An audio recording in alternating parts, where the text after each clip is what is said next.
안녕하십니까 교우 여러분.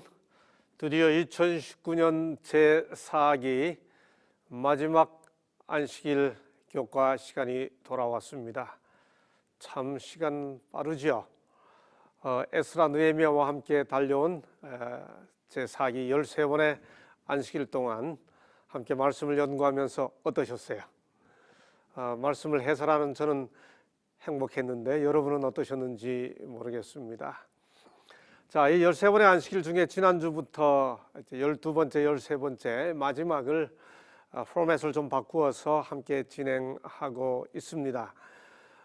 다 공부하신 것처럼 지난주 주제도 그렇고 이번 주 주제도 그렇고 이렇게 성경을 본문을 주석적으로 살펴보기보다는 어떤 주제를 가지고 함께 살펴보는 내용이기 때문에 이 안교 교과반 방식으로 진행하는 것이 조금 더 신선하겠다 하는 생각이 들어 그렇게 포맷을 바꾸어 보았습니다. 익숙한 것을 바꾸는 것은 늘 두 가지 반응이 있죠. 오, 신선하다, 새롭다 하는 반응과 함께 늘 익숙해졌던 것이 바뀌는 것에 대한 불편함도 있을 겁니다. 그런 반응을 다 함께 들을 수 있는 지난주였습니다. 특별히 정보를 중심으로 해서 아주 짧은 시간 짧게 딱 듣고 싶은 것만 이렇게 들으시려고 하는 분들은 뭐 이것저것 이야기하는 것이 좀 시간의 흐름처럼 느껴질 수 있을 것이고, 또 운전하면서 혹은 뭐 설거지하면서 이렇게 편하게 들으시는 분들은 또 아주 일방적으로 이게 정보가 전달되고 주입되기보다는 함께 나누는 모습이 또 편안하게 들렸을 겁니다. 그런 반응을 다 들을 수 있었는데요. 오늘까지 미리 말씀드린 대로 함께 우리 두 형제와 함께 우리 이 안교 교과반 대화 방식으로 진행하도록 하겠습니다. 그동안 우리 교우님들에게 조금이라도 도움이 되라고 제가 준비한 파워포인트, 우리 학생들의 도움을 받아서 준비한 파워포인트도 다 공개하고 제공해 드렸습니다. 그 파워포인트에 가끔 오자가 있었죠. 그거 여러분이 고치세요. 예를 들어 뭐 느헤미야가 느헤미야 여자처럼 된 거 그거 오자 탈자인 거 뭐 충분히 짐작하실 수 있죠. 그런 거 여러분 다 고치셔가지고 바로 사용해 주시기를 바랍니다. 지난주에 광고 드린 것처럼 내년 제1기 교과인 다니엘서 연구, 제가 살펴보니까 13번의 안식일에 그 다니엘서의 매 장을 연구해 갑니다. 한 안식일마다. 여러분 예를 들어 다니엘 7장을 한 안식일에 공부하고 뭐 다니엘 8장을 한 안식일에 공부하고 이거 굉장한 도전이에요. 근데 적은 내용을 1년 내내 공부할 수 있는 게 성경이고 1년 내내 공부해야 할 성경 범위를 또 1시간에 혹은 5분에 압축해서 할 수 있는 것도 하나님 말씀이에요. 아마 다음 일기는 그렇게 진행되지 않을까 싶은데, 여하튼 그 다니엘서 교과를 맞아서 보시는 것처럼 1월 13일부터 17일 5일간 하루 7시간씩 집중적으로 한번 다니엘서를 연구해 보려고 합니다. 여러분 많이들 참석해 주시면 좋겠습니다. 신청해 주시죠. 우리 그 유튜브와 재림 방송 하단에 나와 있는 그 신청 안내를 따라서 함께 해주시면 함께 우리 이렇게 여러 목사님들도 벌써 신청해 주셨어요. 장로님, 집사님들 함께 신청해 주셨는데 함께 만나서 서로 좀 깊이 있는 다니엘서 연구를 해봤으면 좋겠습니다. 자, 오늘은 이제 마지막 13과 주제로 이스라엘의 지도자들이란 제목으로 진행하게 됩니다. 누굴까요? 당연히 에스라하고 느헤미야입니다. 그런데 이 에스라, 느헤미야 두 사람의 리더십 때문에, 지도력 때문에 이 구약이 마무리되어가는 예루살렘 중건 사업, 예루살렘 성벽 재건 사업이 진행되었죠. 그 두 사람의 리더십에 초점을 맞춰서 지도자가 주는 영향이 얼마나 큰지를 주제로 함께 살펴보게 되겠습니다.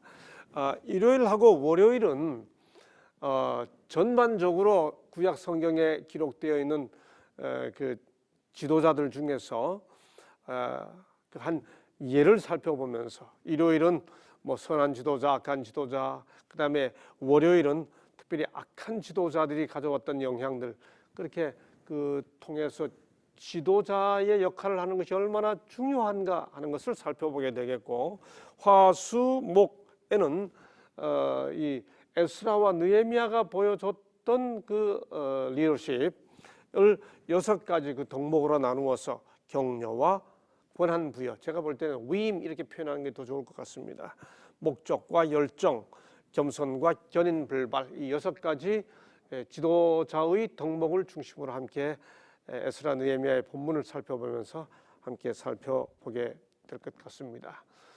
오늘도 우리 함께 본문을 읽고 또 본문의 의미를 나누고 하는 일을 돕기 위해서 우리 지난주에 참여했던 두 형제가 함께 참여하고 있습니다. 먼저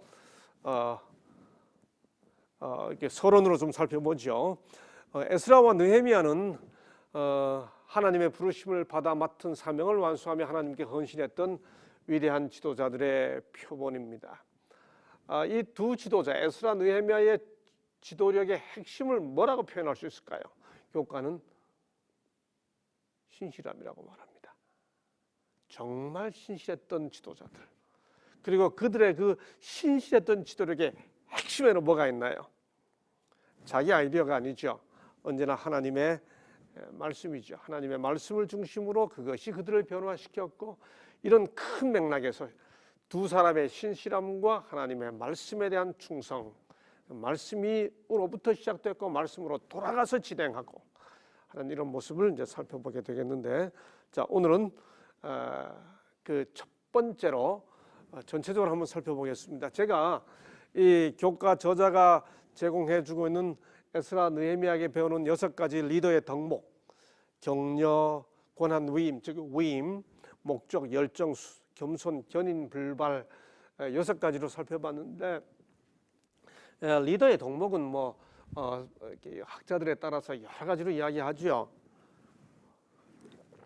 흔히 말하기를 뚜렷한 비전, 탁월한 열정, 헌신적 개방, 그다음에 인격적 공감, 동기부여 능력. 쉽게 말하면 좋은 리더는 공동체에 제시하는 비전이 뚜렷해야 된다는 거죠. 그다음에 무엇보다 뭔가요? 패션이 있어야 합니다. 지도자가 힘이 쭉 빠져가지고 공동체를 이끌어갈 수 없죠. 다음, 혁신적 개방. 뭡니까? 지도자는 미래를 내다봐야 되기 때문에 늘 그 공동체의 마음이 열려 있되 새로운 것에 대해서 수용할 수 있는 마음으로 열려 있어야 됩니다. 그다음에 늘 그 공동체 구성원들의 그 정서와 판단을 아주 인격적으로 공감해 주는 능력, 무엇보다도 그들에게 일하고 싶은 마음을 부여해 주는 동기부여 능력, 이게 리더가 갖춰야 할 중요한 덕목이다. 이런 이론도 있고, 어떤 이론에 의하면 이 LEADER, 이게 리더라고 하는 요 글자를 머리 글자로 해서 리더는 listen, 잘 듣는 사람이어야 한다. experience, 늘 경험이 있어야 되고 경험하게 해야 한다. attitude, 이 뭡니까? 친절하고 공감하고 하는 태도가 좋아야 된다. 드라마, 뭔가 극적 변화, 기대를 갖게 해줘야 됩니다. emergency, 어떤 그 위기, 긴급한 상황에서 대처 능력이 있어야 되죠. leader, 무엇보다 리더는 리더여야 합니다. 이끄는 사람은 뭔가 많이 읽는 사람이어야 한다. 뭐 그런 뜻으로 했습니다. 이제 우리 이 교과 저자는 에스라와 느헤미야의 지도자로서의 덕목에서 격려, 위임, 권한 부여, 목적, 열정, 겸손, 견인, 불발, 이 6가지 덕목으로 리더의 덕목을 제시해 줬는데 하나하나 살펴보게 되겠습니다. 자, 그러면 이제 일요일 소재 지도자들의 영향력이라는 제목으로 함께 우리 교과 저자가 5명의 성경 인물들을 사례로 제시해 주었습니다. 이 내용들을 다 깊이 살피는 게 아니고요. 이 5명의 인물을 사례로 해서 지도자가 결국 끼치는 결정이나 행동이 얼마나 커다란 영향을 가져오는지에 초점을 맞춰 함께 살펴보도록 하겠습니다. 르호보암, 베드로, 요시야, 드보라, 아합이니까 우리 한 명씩 좀 간단히 살펴보도록 하죠. 먼저 우리 누가 형제 르호보암을 살펴보니까 제가 그렇게 부탁했어요. 르호보암을 살펴보니까 어떤 중요한 역사적 결과를 가져왔습니까? 네, 제가 살펴본 르호보암은 불통의 왕이었던 것 같습니다. 네, 이 르호보암이 처음 즉위하고 나서 있었던 이 역사적 사건이 이제 온 이스라엘 회중이 이 르호보암 앞에 나와서 이 솔로몬 왕 때 있었던 이 노역과 이 고된 멍에들을 좀 더 가볍게 해줄 것을 르호보암에게 새 왕이 됐으니까. 네, 근데 이제 이 르호보암에게 이 요구에 앞서서 이 르호보암이 지혜자들, 이 현자들의 말에 귀를 기울이는 것이 아니라 젊은 사람들의 말에 귀를 기울이고 오히려 포악한 말로 이 백성들에게 더욱 이 멍에와 고역들을 더 무겁게 할 것이다 하는 이런 포악한 말로 대답을 합니다. 그래서 이것이 결국 이스라엘이 북이스라엘과 남유다로 오케이, 분열되는 아주 결과를 자주 뵀습니다. 가져옵니다. 예, 이 르호보암이 보통 사람이었으면 그 사람의 결정이 뭐 아주 작은 결과를 가져왔을 텐데 왕이기 때문에 이 왕이 어떤 선택과 행동을 하느냐에 따라 결국 나라가 둘로 나뉘어지는 결과를 가져온 거지요. 베드로는 어떻습니까? 네, 베드로는 이때 당시 사도행전 15장에는 이제 예루살렘에 어떤 한 가지 큰 문제를 가지고 총회를 열게 되는데요. 당시 그 유대인들의 그 할례 받는 거나 또 율법을 지켜야 되는 그 부분들을 이방인도 역시 똑같이 해야 되는가에 대한 문제를 통해서 이렇게 토론이 진행돼요. 그래서 이제 많은 의미 없는 이야기들이 주고받고 하지만 그 중에 갑자기 베드로가 일어서서 이제 이야기를 진행하는데 이제 베드로는 자기가 지금까지 느꼈던 성령 하나님의 인도하신가 또 하나님께서 이 이방 민족들을 위해서 또 예전부터 준비하셨는데 그리고 그걸 자기가 보고 직접 느꼈는데 그것들을 우리가 보고 듣고 느낄 수 있게 그 자리에서 일어서서 전하더라고요. 그러면서 이제 그 믿음을 통해서 자기들의 마음이 깨끗해졌고, 오케이, 믿음으로 깨끗해졌고. 네, 그리고 그래서 유대 민족이 지키는 어떤 그들 민족이 지켜왔던 어떤 율례 네, 혹은 전통 네. 이런 것들을 뭐 하지 말자. 다시 매지 말자. 그걸 다시 묶어매지 말자. 베드로의 이 선택이 가져온 결과 때문에 결국 어떻게 된 거예요? 그 토론이 종결되었고요. 현명하고 지혜롭게 하나님의 인도하심으로 결과가 좀 아름답게.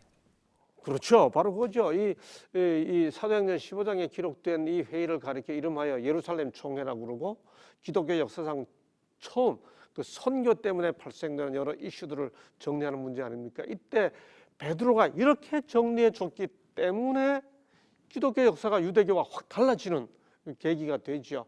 한 지도자의 판단이 얼마나 커다란 영향을 미치는지를 보여주는 좋은 사례라고 하겠습니다. 요시아는 어떻습니까? 네. 이제 요시아는 저희가 생각할 때 보통 최후의 개혁적인 왕, 선한 왕으로 저희가 유다에서 기억을 하죠.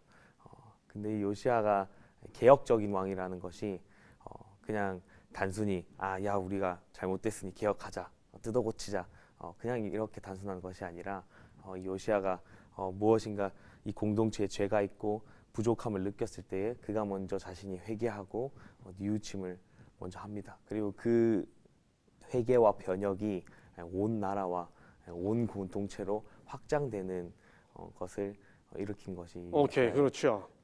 네, 요시아는 우리가 흔히 선한 왕 요시아 이렇게 부릅니다.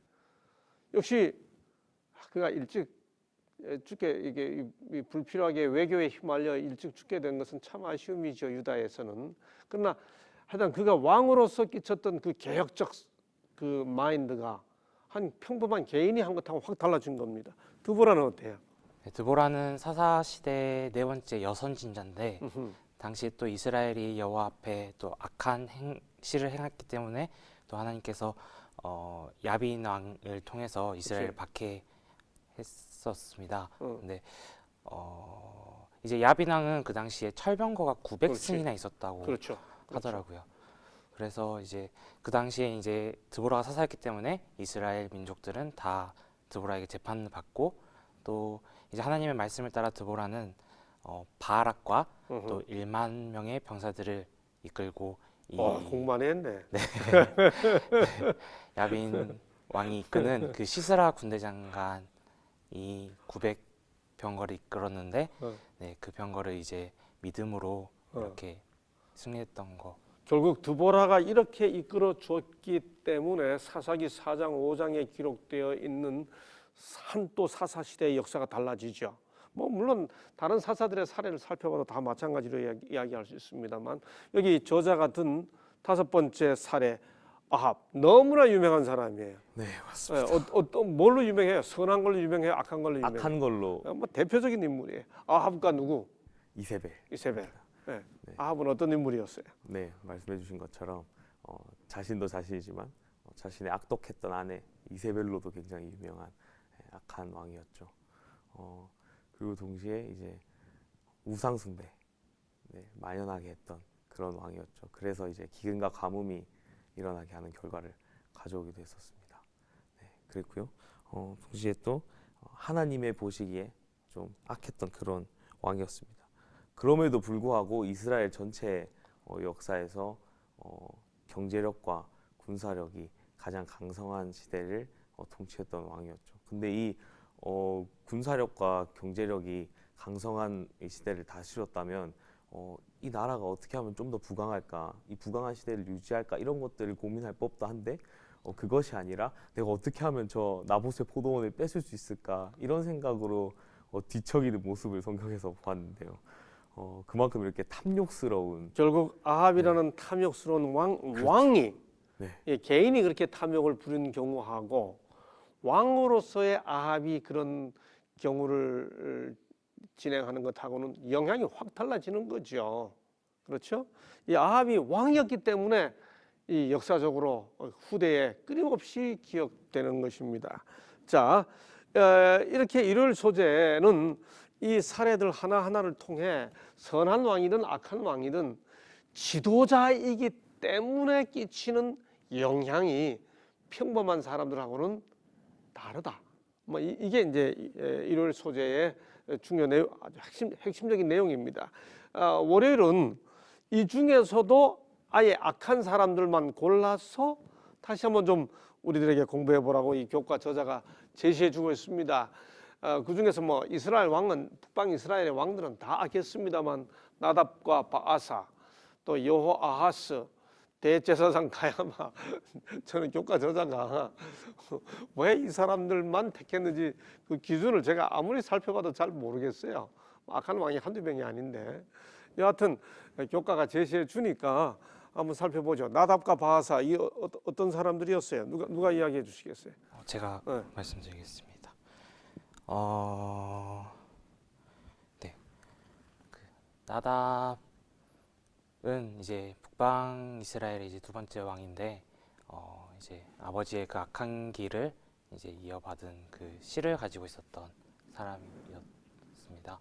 근데 그 나답은 실질적으로 크게 성경에서 제가 뭘 했는지 찾아보기 좀 힘들더라고요.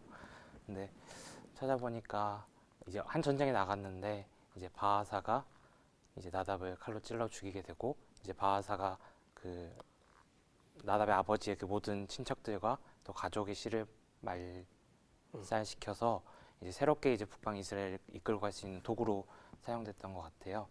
근데 바하사 역시 이제 하나님께서 그렇게 이끄심을 인정하지 않고 자기가 스스로 그렇게 행했다라고 받아들이고 또 베나닷의 아람 왕 베나닷의 계략에 이제 남방 유다와 북방 이스라엘의 동족 상전을 계속 하면서 이제 또 바하사 역시 또 악한 길을 걸었던 그 르호보암의 길을 걸었던 그러한 왕이었던. 자, 우리 교우 여러분, 지금 우리가 에스라 느헤미야를 마무리하면서 에스라 느헤미야의 그 리더십에 초점을 맞춰 살펴보기 위해 서론으로 지도자가 얼마나 큰 영향을 끼치는지를 구약 성경에 기록된 사례로 공부하고 있는 겁니다. 옆으로 빠지지 마시기 바랍니다. 이건 우리가 그저 지도자의 중요성을 한번 확인해 보는 거예요. 근데 교과 저자가 이틀에 걸쳐서 이걸 제시해 줬기 때문에 한번 살펴보는 겁니다. 괜히 이 인물들 하나하나 이야기하다가 에스라 느헤미야를 잃어버리는 이 경우가 되지 않기를 바랍니다. 여호아하스 간단히 어떤 사람이에요? 성경은 딱 이제 여호아스를 여로보암의 죄를 그대로 답습한 왕이었다 이런 오케이. 표현. 네. 자, 가야바 어떤 사람입니까? 네, 가야바는 이제 예수님을 이제 한 사람이 죽음이 다른 모든 백성이 이제 사는 것보다 낫지 않겠냐라고 얘기하면서 이제 같이 있었던 사람들을 다 이제 살인에 공조하게 하는 그런 악한 제사장이에요. 그 말 뜻은 참 좋아, 그렇지? 한 사람의 죽임 마치 구속을 이야기한 것 같아. 근데 가야바의 동기는 아주 악했죠. 결국 이 하나님 보시기에 다 악한 이런 것들이 영향을 끼칩니다. 이런 사람들의 비해 대비입니다. 에스라와 느헤미야는 어떠했는가 하는 것들을 이제 살펴보게 됩니다. 교과 저자는 에스라 느헤미야는 그들의 성품과 그들의 경향과 그들의 헌신이 이스라엘 공동체에 아주 선한 영향을 미쳤다. 이제 에스라 느헤미야가 얼마나 좋은 리더였는지를 알기 위해 우리는 거기에 빗대어 딱 아주 대조시키면서 이 나쁜 왕들의 나쁜 리더들의 경우들을 살펴보았습니다. 자, 우리가 성경을 살펴보게 되면 에스라 느헤미야는 성경에 기록된 그 어떤 인물보다 금식했다, 기도했다는 표현이 많은 인물들입니다. 이게 소위 영적 리더로서, 신앙적 리더로서의 에스라와 느헤미야가 다른 사람들보다는 더 아주 훌륭한 그런 모습으로 보여주는 거죠. 에스라 느헤미야가 처해 있던 상황은 대단히 어려웠습니다. 우리 이제 그동안 쭉 공부해 오지 않았습니까? 예루살렘으로 돌아와서 예루살렘 성벽을 중건하고 성전을 재건하고 해야 하는 이 모든 일들을 진행하려고 하는데 얼마나 그 반대가 극심했었습니까? 상황은 대단히 어려웠지만은 이 각각 두 사람의 지도하에 결국 이스라엘 백성들은 하나님의 뜻을 이루게 되고 하나님과 동행하게 되지요. 그들의 그럼에도 불구하고 이렇게 좋은 지도자가 그들을 이끌음에도 불구하고 그들의 감화와 영향에도 불구하고 여전히 변화되지 않는 사람들이 있었죠. 우리는 이것을 통해 결국 변화는 자신의 선택이다. 뭐 에스라 느헤미야 경우뿐만 아니라 심지어 모세가 지도해도 반대자들이 있었고 심지어 뭐 예수님이 설교해도 반대하는 사람들이 있었습니다. 리더가 대단히 중요하지만 총론적으로 살펴보게 되면 결국 변화는 개인이 선택하는 것이죠. 자, 이제 에스라 느헤미야가 어떤 리더십의 덕목들을 보였는지 하나씩 살펴보도록 하겠습니다. 먼저 교과 저자는 느헤미야 4장에서 느헤미야의 리더십을 찾아봅니다. 자, 예루살렘 성에 아주 신속하게 복구가 진행됐죠. 다 기억나시죠? 느헤미야 4장 막 그때 이 반대자들이 극심한 반대를 진행합니다. 산발랏 무리가 방해를 아주 체계적으로 진행하죠. 심지어 어떤 식으로 진행합니까? 느헤미야 4장을 살펴보게 되면 여러분들이 본문을 다 읽어보시죠. 보게 되면 느헤미야가 성벽이 탁 이렇게 진행돼 가니까 이 사람들이 막 분노합니다. 그러고는 가서 이제 죽이겠다 하고 이 공격 계획까지 세우죠. 이때 느헤미야가 어떤 대응을 하느냐 하는 것이 우리가 이런 상황에서 취하는 리더로서의 느헤미야의 대응에서 우리가 배워야 할 내용입니다. 느헤미야 4장 23절을 중심으로 손교 176페이지에 있는 내용을 한번 읽어보겠습니다. 우리 두 형제 중에 한 명 좀 읽어주시겠어요? 네, 제가 읽겠습니다. 네. 느헤미야와 그의 동료들은 고난당하기를 꺼려하거나 봉사하는 일을 회피하지 아니하였다. 그들은 밤이나 낮이나 심지어 잠자는 짧은 시간에도 옷을 벗거나 무기를 내려놓지 아니하였다. 나나 내 형제들이나 종자들이나 나를 따라 파수하는 사람들이나 우리가 우리의 옷을 벗지 아니하였으므로 물을 기르러 갈 때에도 각각 병기를 잡았느니라. 자, 여기서 우리가 여기 이 두 가지 덕목, 격려와 권한 부여를 함께 생각해 보십시다. 여러분, 성벽 재건이 진행돼 가는데 야 이거 돼 가니까 우리 얘네들 공격해서 죽이자 이렇게 말합니다. 이때 느헤미야가 리더로서 어떡하지? 이렇게 하면 백성들의 분위기가 어떻게 되겠습니까? 이때 지도자 느헤미야가 딱 중심을 잡고 걱정하지 마. 딱딱딱 준비해. 이렇게 합니다. 뭐예요? 이 용기를 푹 뜯어주는 겁니다. 리더가 뭐 우리 모두가 다 리더예요. 가정의 리더고 뭐 누구에게나 영향을 끼치니까요. 뭐 공동체의 커다란 리더일 수도 있고 우리가 속한 크거나 작은 그 그룹에 다 우리가 리더의 역할을 할 수 있습니다. 상황이 어려울 때 그 주변을 힘내게 하고 극복하게 하는 사람이 리더의 덕목이라고 하는 거죠. 격려입니다. 준비해, 괜찮아, 할 수 있어, encourage 하는 겁니다. 그러면서 혼자 힘내 하는 걸로 끝나지 않고 뭐라 그래요? 자, 이 사람들이 우리를 공격하게 되면 여기 보세요. 나나 내 형제들이나 종자들이나 나를 따라 파수하는 사람들이나 우리가 다 우리의 옷을 벗지 아니하였으며 물을 기르러 갈 때도 각각 병기를 잡았느니라. 다 우리 각각 준비하자 이겁니다. 너네들 그냥 자고 있어. 내가 다 책임질게 이렇게 안 하고 할 일을 나눠준 거죠. 고난을 분담한 거죠. 그래서 훌륭한 안교장님, 훌륭한 청년회장은 각각 구성원들이 무슨 일을 해야 할지를 서로 나누어서 권한을 부여하고 위임할 줄을 아는 사람입니다. 느헤미야는 그렇게 했습니다. 우리가 이 화요일 소재에서 느헤미야 4장에 기록되어 있는 느헤미야의 사례에서 배워야 할 리더의 두 가지 덕목, 격려해주고 권한을 함께 부여하고 위임한다고 하는 겁니다. 자, 선자왕 660쪽에 있는 말씀 누가 좀 읽어주십시오. 느헤미야의 원수들이 그를 그들의 권세 하에 끌어넣지 못한 이유는 하나님의 사업에 대한 느헤미야의 굳은 헌신과 하나님께 대한 똑같은 굳은 신뢰심 때문이었다. 게으른 영혼은 유혹에 쉽게 굴복하지만 고상한 목표와 목적에 열중하는 사람의 생애에는 악이 발붙일 곳을 거의 찾지 못한다. 우리가 느헤미야에게서 배워야 할 중요한 덕목입니다. 이제 수요일 소재입니다. 리더의 두 가지 덕목, 목적과 열정입니다. 우리 교우님들 한때 우리 기독교계에 유행했던 목적이 이끄는 삶이라는 표현 들어보셨죠? The purpose driven life 그렇게 말합니다. 사람은 자기가 설정한 목적에 따라 거기에 가치를 부여하게 되고 자기도 거기에 그 삶을 투자하고 또 공동체 구성원들을 그리로 몰고 갔죠. 저는 개인적으로는 기독교 공동체는 목적이 이끄는 삶이라는 표현보다는 말씀이 이끄는 삶이라고 표현해야 된다 그렇게 말합니다. 그러나 리더는 여하튼 목적이 뚜렷해야 되죠. 자, 그 이야기를 우리 느헤미야 2장과 에스라 7장에서 느헤미야의 경우와 에스라의 경우에서 한번 살펴보도록 하겠습니다. 먼저 교과 저자가 제시해 주고 있는 본문으로 느헤미야 2장 4절 5절을 읽어봅니다.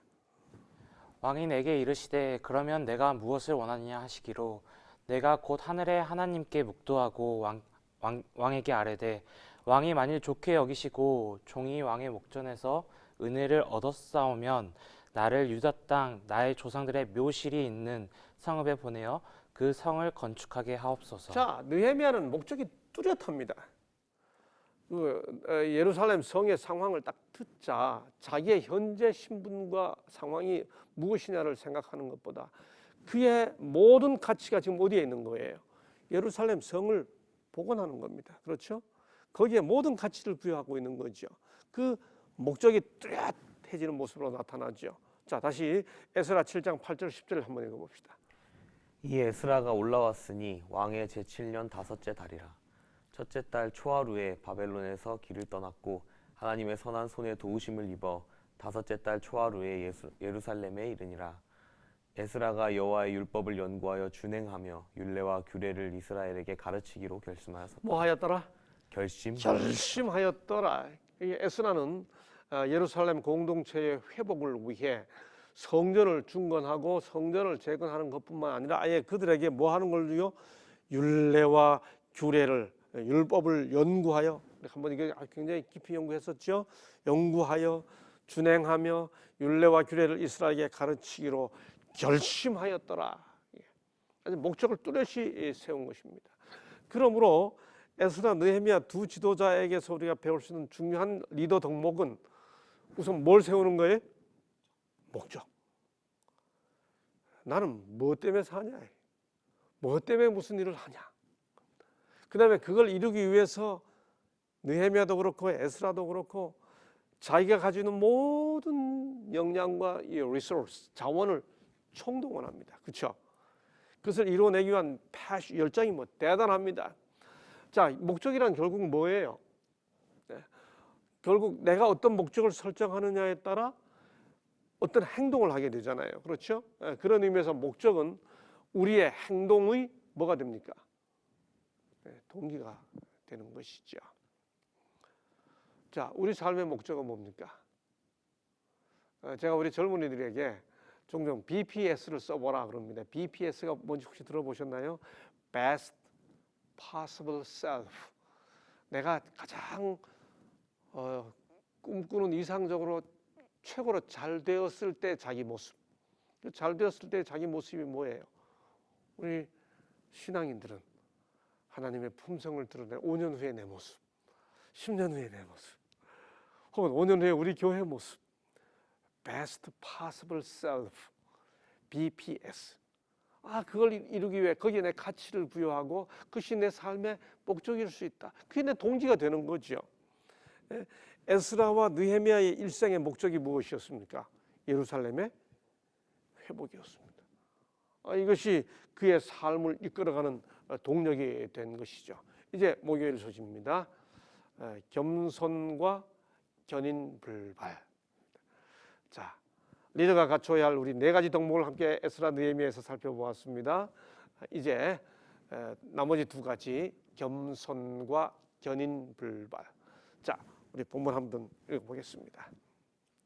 그때 내가 아하와 강가에서 금식을 선포하고 우리 하나님 앞에서 스스로 겸비하여 우리와 우리 어린아이와 모든 소유를 위하여 평탄한 길을 그에게 간구하였으니 이는 우리가 전에 왕에게 아뢰기를 우리 하나님의 손은 자기를 찾는 모든 자에게 선을 베푸시고 자기를 배반하는 모든 자에게 권능과 진노를 내리신다 하였으므로 길에서 적군을 막고 우리를 도울 보병과 마병을 왕에게 구하기를 부끄러워 하였습니다.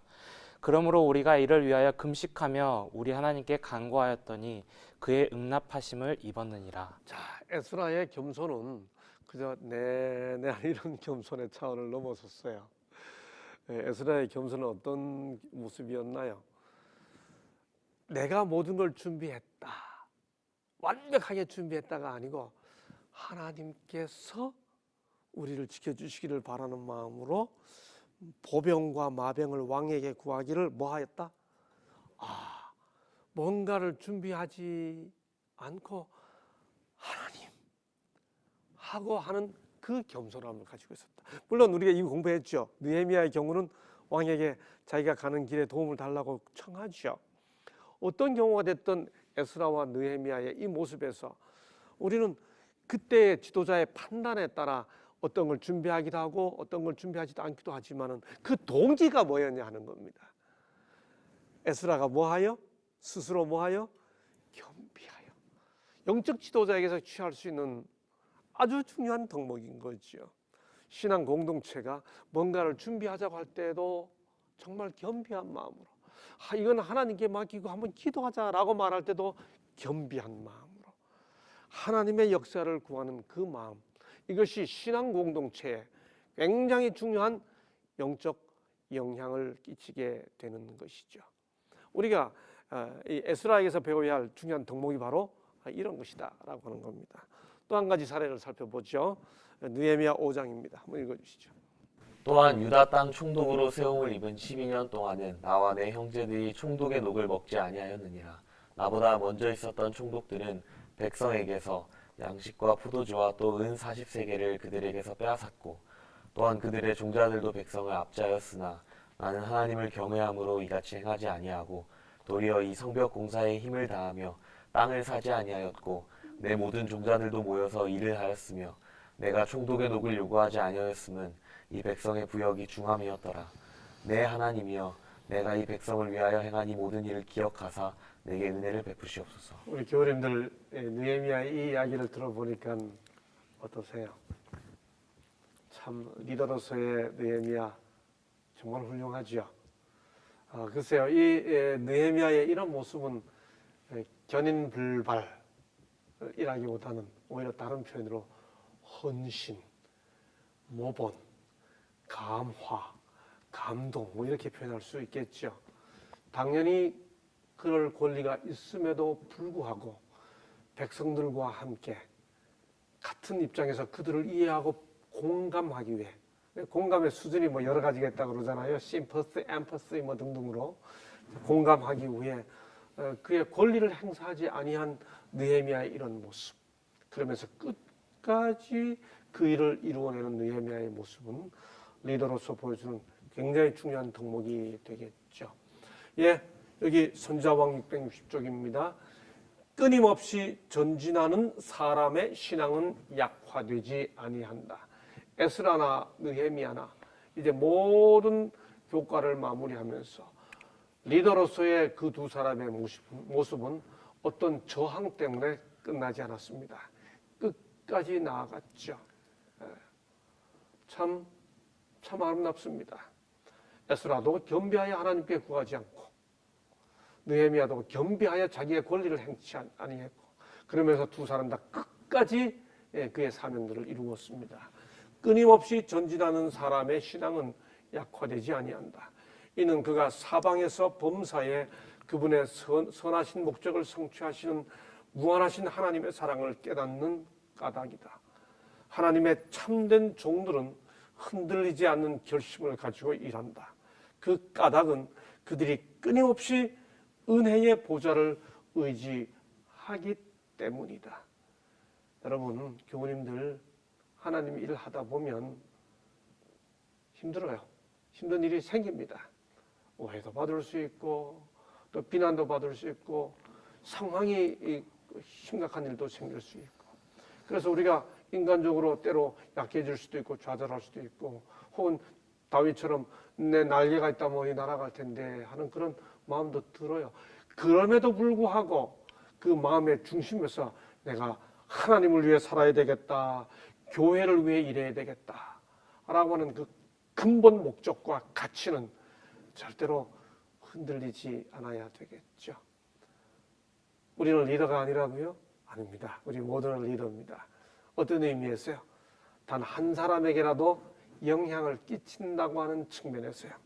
네, 그런 의미에서 우리 2019년 제4기 에스라 느헤미야 교과를 다 맞춰가면서 이 두 분의 리더가 보여줬던 아름다운 덕목들 6개 다시 한번 헤아려 보면서 그것이 우리들에게 주는 귀한 교훈들을 생각해 봐야 되겠죠.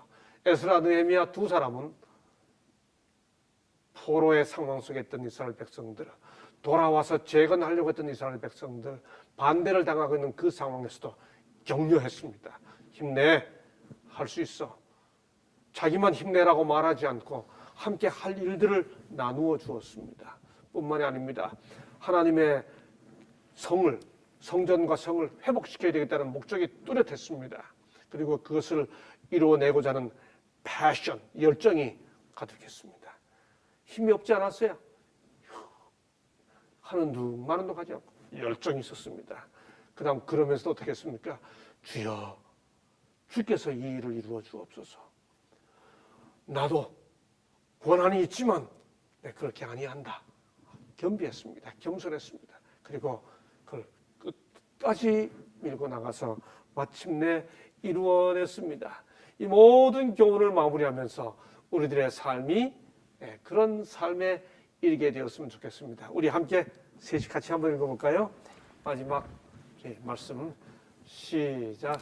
스룹바벨과 에스라와 느헤미야의 지도하에 돌아온 방랑자들이 수행한 복구 사업과 개혁 사업은 이 세상 역사의 마지막 시대에 이루어져야 할 영적 회복 사업을 묘사한다.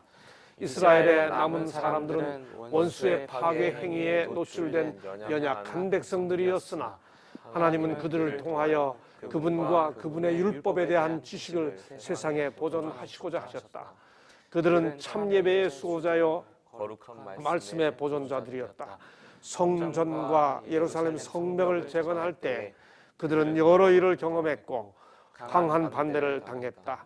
이 사업의 지도자들이 진 부담은 무거웠으나 이 사람들은 확고부동한 신념과 겸손한 정심과 하나님께 대한 굳은 신뢰심을 가지고 전진했고 그들은 하나님께서 그분의 진리가 이기게 하실 줄을 믿었다. 선지자 왕 677쪽. 오늘 우리가 공부한 모든 내용을 압축한 마지막 구절이 아닌가 생각합니다. 연약한 백성들이었습니다. 그들은 수많은 어려움에 노출되어 있었습니다. 그럼에도 불구하고 그들은 성전과 예루살렘 성벽을 재건하고자 하는 목적이 뚜렷했습니다. 가치가 뚜렷했습니다. 그래서 많은 일을 경험했습니다. 그래서 강한 반대에도 불구하고 perseverance, 견인 불발의 정신을 가지고 열정을 가지고 그 일을 이루어냈습니다. 특별히 에스라와 느헤미야는 확고부동한 신념, 하나님의 성전과 성은 복구되어야 한다는 신념과 그러면서 주께서 이 일을 이루어 주시옵소서라고 하는 겸손한 정신과 하나님께서 마침내 이루어낼 것이라고 하는 하나님께 대한 굳은 신뢰심을 가지고 전진했습니다. 사랑하는 교우 여러분, 2019년을 마치면서 에스라 느헤미야를 함께 살펴본 우리 모두가 개개인이 하나님 앞에서 이 에스라 느헤미야의 모본을 따라 그런 사람들이 되기로 결심하면서 이 교과를 마무리하도록 하겠습니다. 이제 새해에 다니엘서와 함께 다시 만나겠습니다. 교우 여러분, 해피 이어 엔드, 아름다운 행복한 연말 되시기를 바랍니다. 감사합니다. 오늘은 여기서 마치겠습니다.